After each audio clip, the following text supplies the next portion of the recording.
वो आगे बढ़ा और गंभीर आवाज में पूछा, ये क्या ड्रामा है? सबके सामने इतनी बदमाशी कर रहे हो? वैन अंकल, आपने फिर कौन सा पंगा ले लिया? वैन जू डर गया, चीख उठा, अरे! फिर वो मुड़कर उसकी तरफ देखा और हिचकिचाते हुए जवाब देने लगा, इस वैन जू ने मुझसे 500 रुपए उधार लिए थे, अभी भी 300 बाकी है, और ये हरमखोरी कर रहा है, पैसे नहीं दे रहा है। जी तू ही बता, इसको मार पड़नी चाहिए या नहीं? ये सुनकर उसने तुरंत चिल्लाया, मैंने तो बस 200 रुपए लिए थे, और पिछली बार तो मैंने सारे चुकता कर दिए थे। वो शख्स अपने गोंद की तरफ मुड़ा और वैन जू को जोर से लात मारते हुए धमकाया, अब भी ज़बान चला रहा है?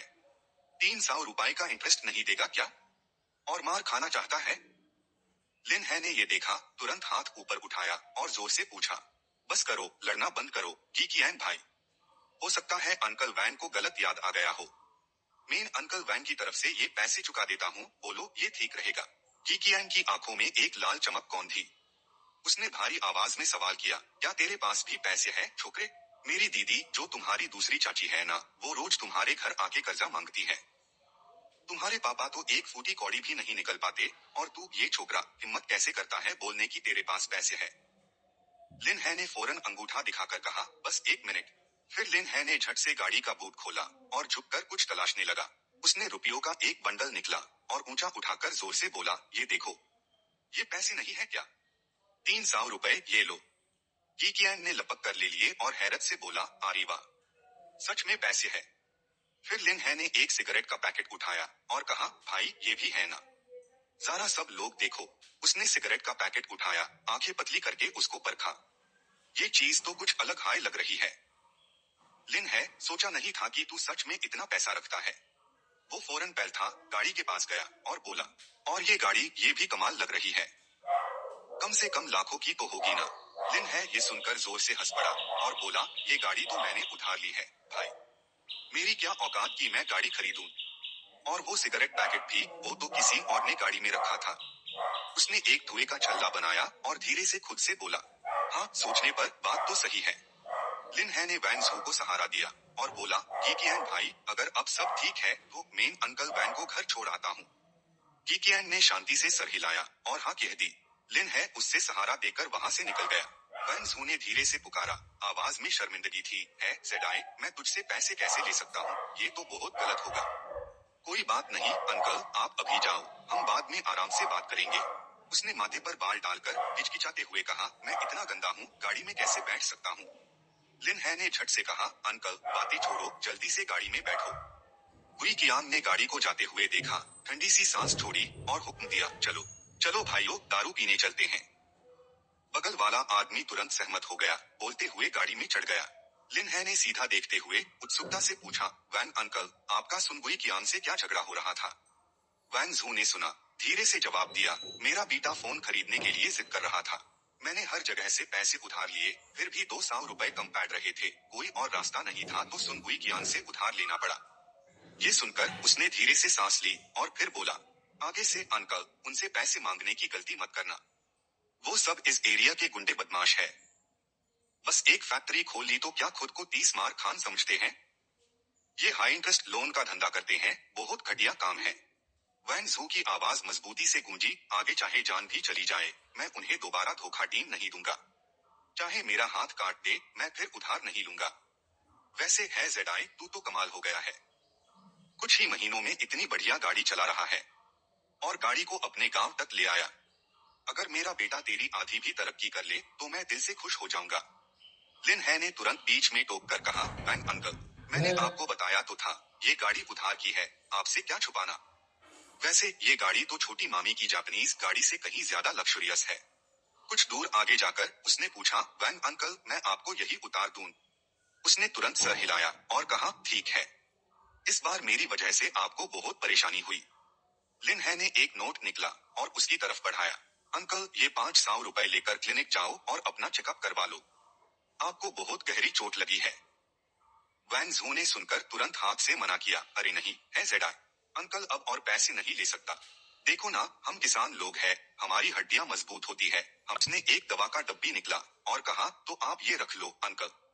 उसने सर खुजाया, हंसकर बोला, अरे ये तो मैं जरूर ले लूंगा। लिन है ने गाड़ी आगे बढ़ाई और बोला, तो अब मैं चलता हूँ वैन अंकल। वैन जू ने झट से हाथ हिलाया, जल्दी जाओ। फिर उसकी आवाज आई, जब फुर्सत मिलेगी तो आपके घर मिलने आऊंगा। उसके चेहरे पर अलग ही चमक थी। जोर से हेस्ट हुए कहा, वाह बेटा, क्या कमाल किया है। उधर एक पीली कार घर के ठीक सामने रुकी। सॉन्ग किन की आवाज घर के अंदर से आई, छोटी मामी, घर में सिर्फ 5,000 रुपए बचे हैं, मैंने आपको दे दिए हैं। बाकी के लिए थोड़ा और टाइम दे दो, मैं बाद में चुका दूंगी। वीजी तुरंत चिल्लाई, 5,000 रुपए से क्या होगा? मैंने तुझे पूरे 30,000 दिए थे। ये 5,000 तो सिर्फ ब्याज है। ये सुनकर सॉन्ग एकदम से डर गई। अभी वो कुछ कह पाती, उसने तेज आवाज में कहा, छोटी मामी, थोड़े और दिन दे दो ना। देखो, वैन का कॉलेज एग्जाम है, उससे सप्लीमेंट्स भी चाहिए ताकि वो अच्छे से पढ़ सके। हुई ने सुनते ही जोर से चिल्लाया, उसका कॉलेज एग्जाम है तो मैं क्या करूं? जब पैसे उधार लिए थे तब तो कहा था कि आज चुका दोगी, अब क्यों अपनी जुबान से पलट रही हो? लिन वैन ने तुरंत बीच में आकार समझना शुरू किया। हम अपनी बात से पलट नहीं रहे, बस अभी फंड्स की प्रॉब्लम है, पैसे नहीं है। जब भी पैसे आएंगे हम आपको आपका एक एक पैसा लौटा देंगे। हुई धदम से कुर्सी पर बैठ गई और जोर से ताना मारा, पैसे? कब आएंगे तुम्हारे पास पैसे? इस टूटे फूटे घर को बेच भी दो तो क्या मिलेगा? मुझे तो लगता है तुम्हारी लिन फैमिली, इस जन्म में तो तुम्हारी किस्मत कभी नहीं चमकेगी। ये सब सुनकर उसने अपना सर झुका लिया और एक लंबी सांस ली। तभी लिन है की आवाज बाहर से आई, मॉम, डैड, मैं आ गया हूँ। सॉन्ग एकदम से चौंक गई और झट से चिल्लाई, कहे आ गया। जैसे ही उसने उसे देखा वो हैरान रह गई और खादी हो गई। सॉन्ग ने हैरानी से कहा, तू? लिन है ने हल्की सी स्माइल दी और धीरे से बोला, मॉम। लिन है ने देखा सॉन्ग वही स्टैचू बन गई है, वो भी एक पाल के लिए रुका और मन ही मन बोला, मॉम तो पक्का मियर इस डैशिंग लुक को देखकर शॉक हो गई होगी, तभी कुछ बोल नहीं पा रही। जल्दी करो, अपने बेटे को हैंडसम बोलो ना। तुम्हारा बेटा तो घर आने से 1 किलोमीटर पहले ही पूरा मेकओवर करके आया है। क्या शानदार लग रहा हूँ मैं? सॉन्ग ने हल्की सी आईब्रो उठाई और गौर से है से पूछा, खाना खाया या नहीं? ये सुनकर वो चौंक गया। माँ ने अपने शेड उतारे और मन में सोचा, माँ तो माँ होती है, यूज तो बस अपने बच्चे की सेहत की फिक्र होती है। लिन वैन तुरंत उठे और जोर से बोले, है बाहर क्या कर रहा है? जल्दी अंदर आ। लिन है ने फटाफट जवाब दिया, पापा। लिन वैन ने हल्की सी मुस्कान के साथ कहा, अच्छा हुआ तू आ गया। उनकी नजर सामने खड़े उन दोनों पर पड़ी। उसके दिल में एक गहरा गम उतरा। सिर्फ 2 महीने ही तो ह्यू द घर से दूर, पर उसके पेरेंट्स लग रहा था जैसे कितने साल बड़े हो गए हो। लिन है आगे बढ़ा और लिन वैन और सॉन्ग किन को कास के गले लगा लिया। मन में सोचा, इन दोनों ने सच में कितनी मुश्किलें झेली है।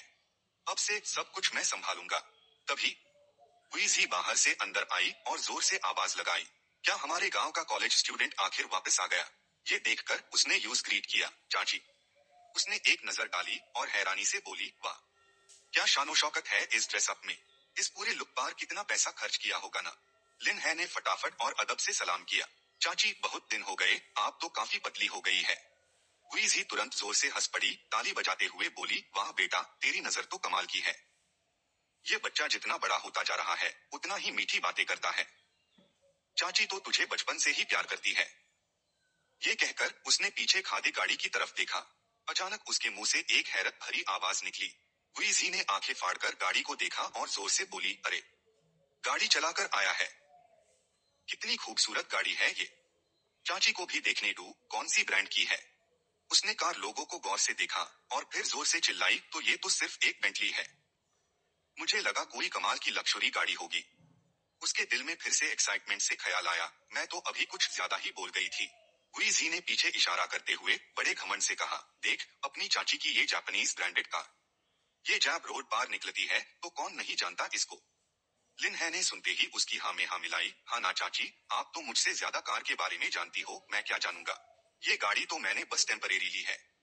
उसने तुरंत बात काटी, तो फिर आईएसी बहुत संभल कर रखना पड़ेगा।